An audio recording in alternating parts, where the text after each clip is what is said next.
The envelope felt heavier than it should have. Cream-colored, thick stock, sealed with a wax stamp that caught the dim light of the hotel ballroom.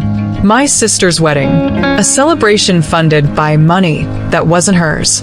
A life built on a foundation of quiet theft, polished smiles, and calculated silence.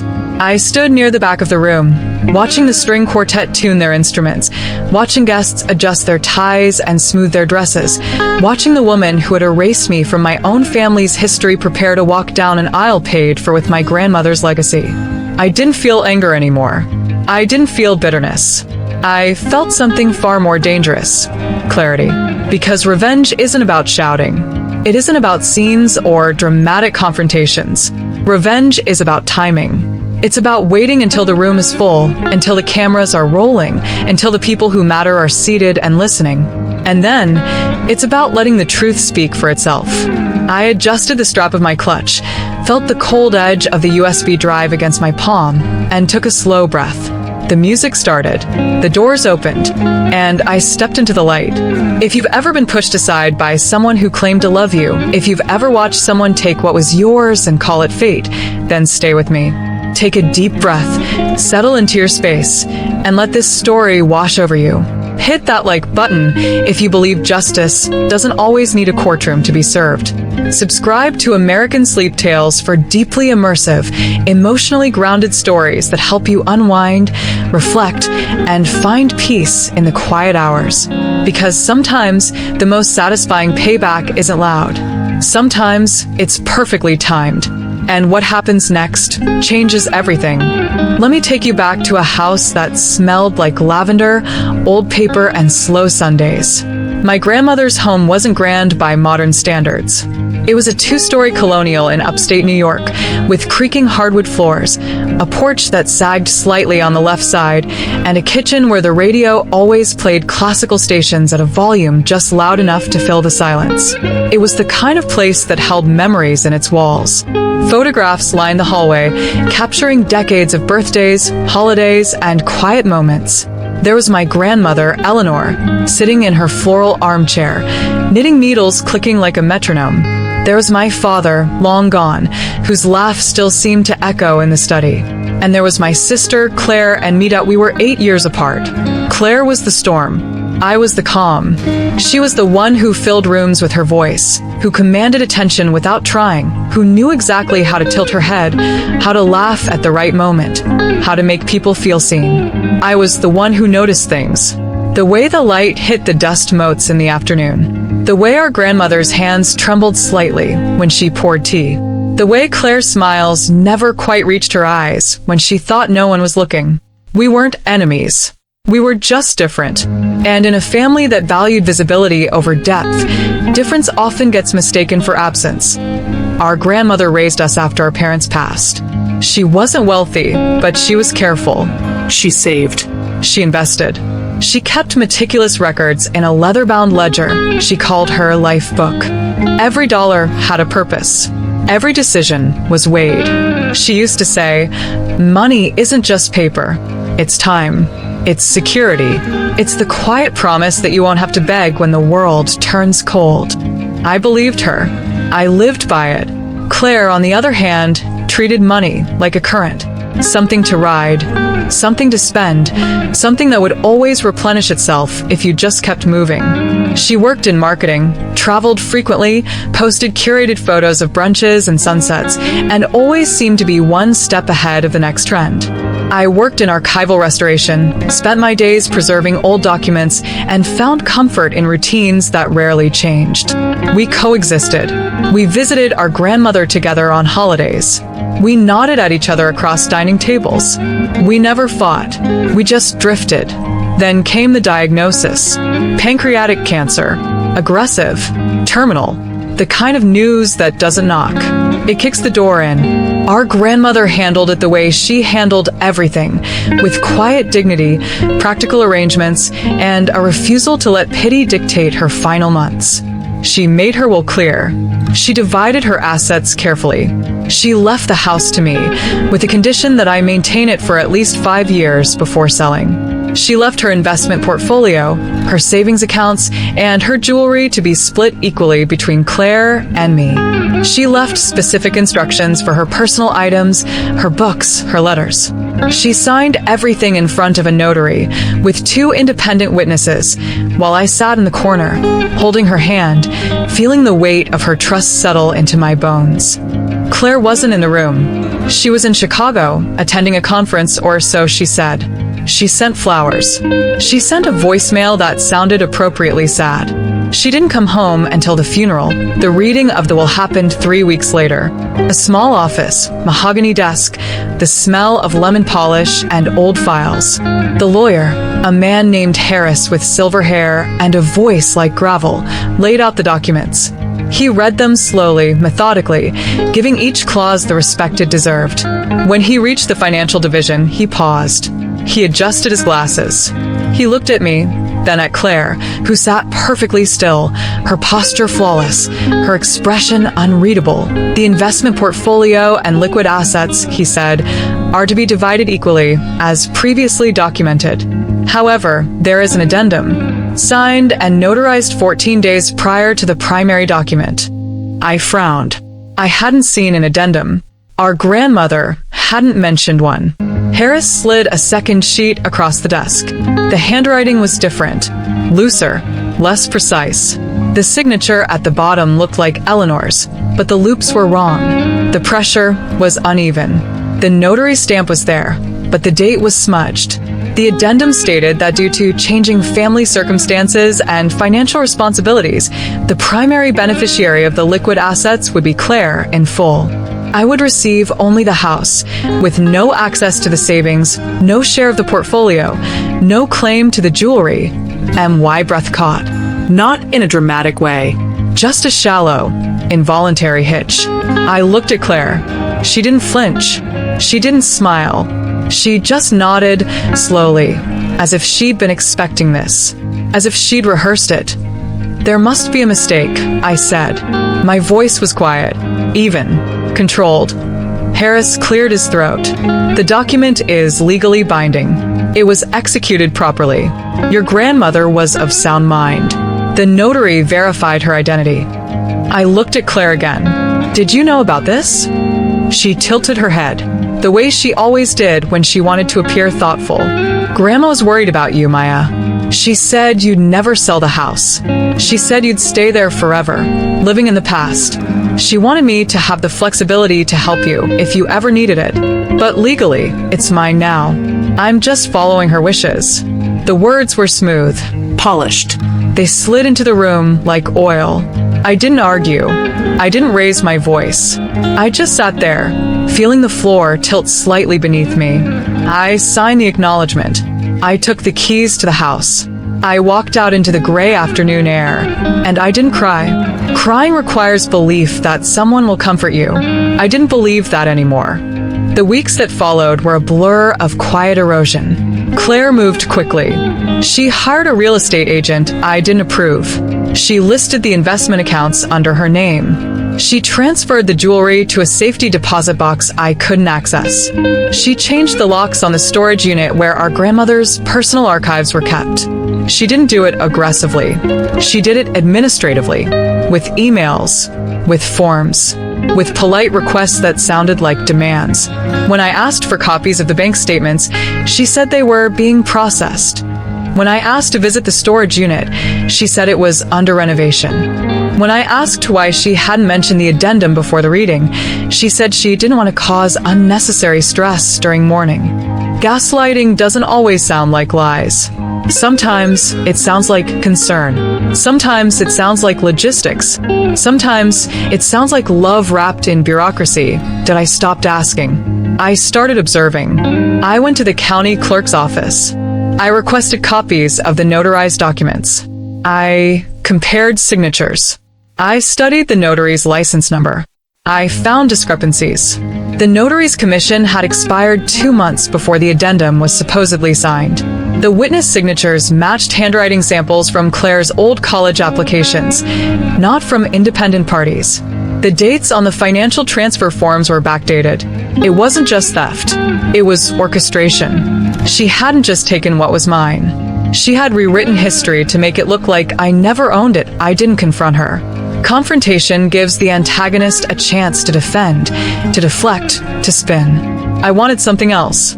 I wanted irrefutable exposure. I wanted the truth to stand in a room full of people who mattered. I wanted her to look at the people she'd impressed, the life she'd built, the image she'd curated, and realize it was all resting on a foundation she'd stolen. Then came the invitation. Thick cream paper, gold foil lettering, a venue I recognized instantly, the Oak Ridge Estate, a sprawling property with manicured gardens, a crystal chandelier ballroom, and a price tag that started at $50,000. The kind of place where people go to perform happiness. The kind of place that costs more than my grandmother's entire portfolio. I held the invitation in my hands, feeling the weight of the paper, the arrogance of the design, the sheer audacity of the gesture. She was getting married to a man named Daniel, a venture capitalist she'd met at a charity gala. A man who knew nothing about ledgers or signatures or quiet theft. A man who saw Claire as polished, successful, effortlessly graceful. A man who had no idea he was funding a wedding with stolen legacy. I could have declined. I could have ignored it. I could have let her have her day, let her walk down that aisle, let her smile for the cameras, and then pursued legal action in the quiet aftermath. But legal action takes months. It takes lawyers, depositions, court dates, and public records that only a handful of people will ever read. I didn't want justice in a file cabinet. I wanted it in the room. I wanted it where it couldn't be edited, where it couldn't be explained away, where it couldn't be buried under PR statements and polite apologies. S.O. I said yes, I RSVP'd. I booked a hotel room nearby. I spent the next 6 weeks preparing. Not with anger, with precision. I hired a private forensic document examiner. I obtained sworn affidavits from the original witnesses who admitted they'd never actually seen our grandmother sign the addendum. I tracked the money trail. Claire had liquidated the portfolio within 10 days of the reading. She'd moved the funds into a high-yield account under her name. She'd paid the wedding vendor deposits from that account. The paper trail was clean, too clean, which meant it was fabricated. I compiled everything: bank records, notary discrepancies, witness statements, email timestamps. I printed 3 copies. I saved everything to an encrypted USB drive. I rehearsed what I would say, not a speech, a statement. Clear, factual, unemotional, because emotion can be dismissed. Facts cannot. The night before the wedding, I sat in my hotel room, staring at the city lights through the window. I didn't feel nervous. I felt still, the kind of stillness that comes after years of carrying weight you were never meant to hold. I thought about our grandmother, about the way she used to hum while she folded laundry, about the way she'd press a $20 bill into my hand and say, "For emergencies, sweetheart, not for wants." About the way she'd looked at me in those final weeks, her eyes tired but sharp, and said, "Don't let them rewrite you, Maya. You know what's true. Hold on to it." I had held on to it. I had waited. I had prepared. And tomorrow, I would let the truth speak. The wedding day arrived with a sky so clear it felt artificial. The Oak Ridge Estate was transformed. White drapes cascaded from the ceiling. Florals overflowed from pedestals. A string quartet tuned their instruments near the altar. Guests arrived in tailored suits and designer dresses, laughing, greeting each other, adjusting their posture for photos. I wore a simple navy dress. No jewelry, no statement pieces, just quiet presence. I arrived early. I found a seat near the back, close to the aisle, close to the power outlet, close to the AV technician station. I watched Claire arrive. She stepped out of a black car, her dress flowing like liquid silk, her hair pinned perfectly, her smile calibrated to radiate warmth. She looked like a dream. She looked like everything she'd ever wanted to be. She didn't see me, or if she did, she didn't register me. I was part of the background, part of the scenery, part of the past she'd already archived. The ceremony began. The music swelled. Claire walked down the aisle. Her father wasn't there. He'd passed years ago. She walked alone, head high, eyes forward, radiating confidence. Daniel stood at the altar, watching her with a mixture of awe and pride. They exchanged vows. They spoke of partnership, of trust, of building a life together. The words were beautiful. They were also hollow, because trust isn't built on stolen foundations. Partnership isn't forged in secrecy. And love doesn't thrive in the shadow of erasure. The reception followed. Guests moved to the ballroom. Toasts were given. Laughter echoed off the crystal chandeliers. Claire and Daniel shared their first dance, spinning slowly, wrapped in each other, surrounded by people who believed in the image they were projecting. I sat quietly. I watched. I waited. The AV technician was packing up his equipment near the sidewall. The microphone stand was still set up for speeches.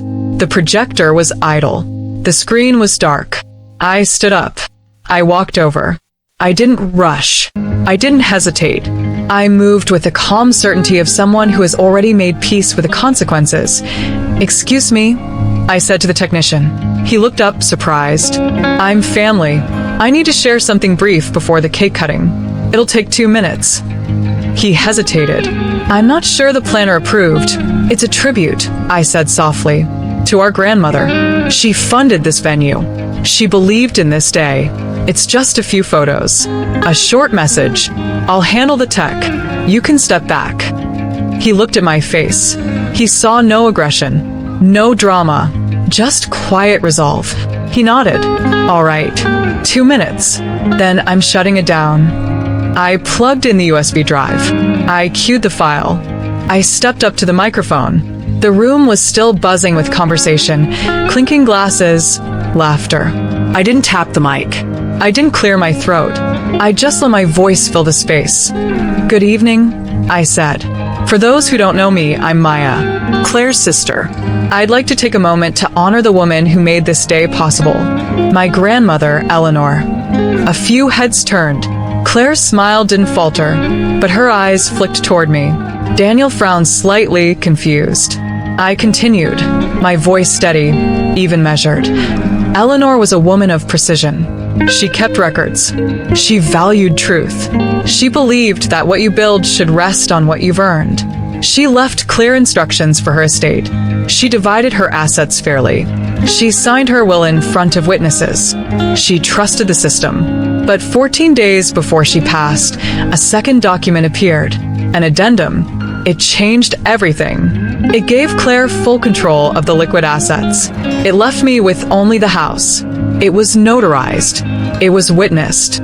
It was legally binding. I paused. The room had gone quiet.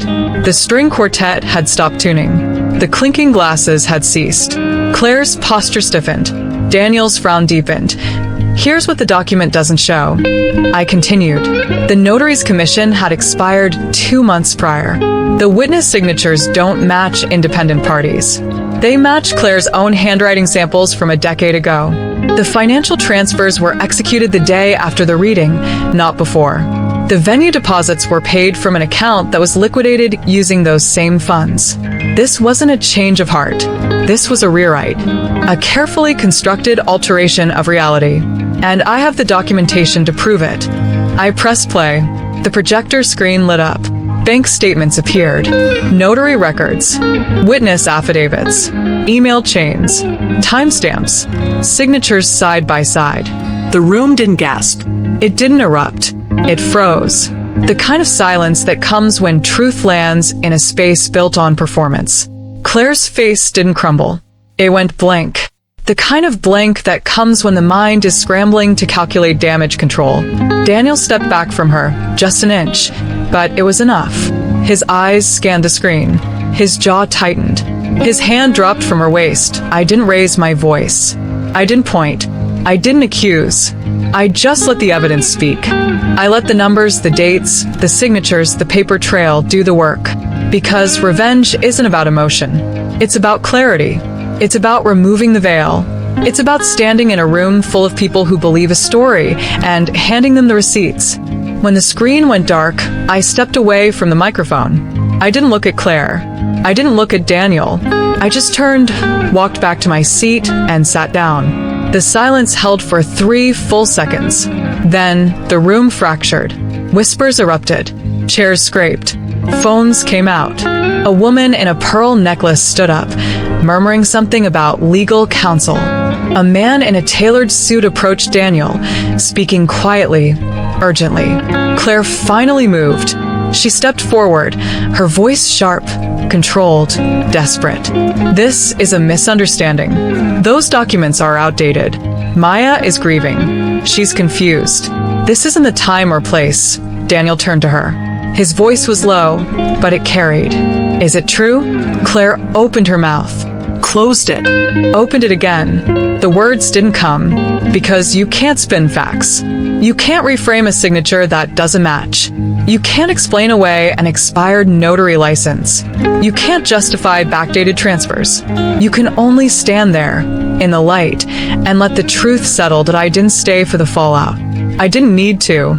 The wedding was over, not because of a scene, not because of a confrontation, because the foundation had been exposed. And when the foundation cracks, the structure doesn't need to be demolished. It just stopped standing that I walked out of the ballroom. I stepped into the cool evening air.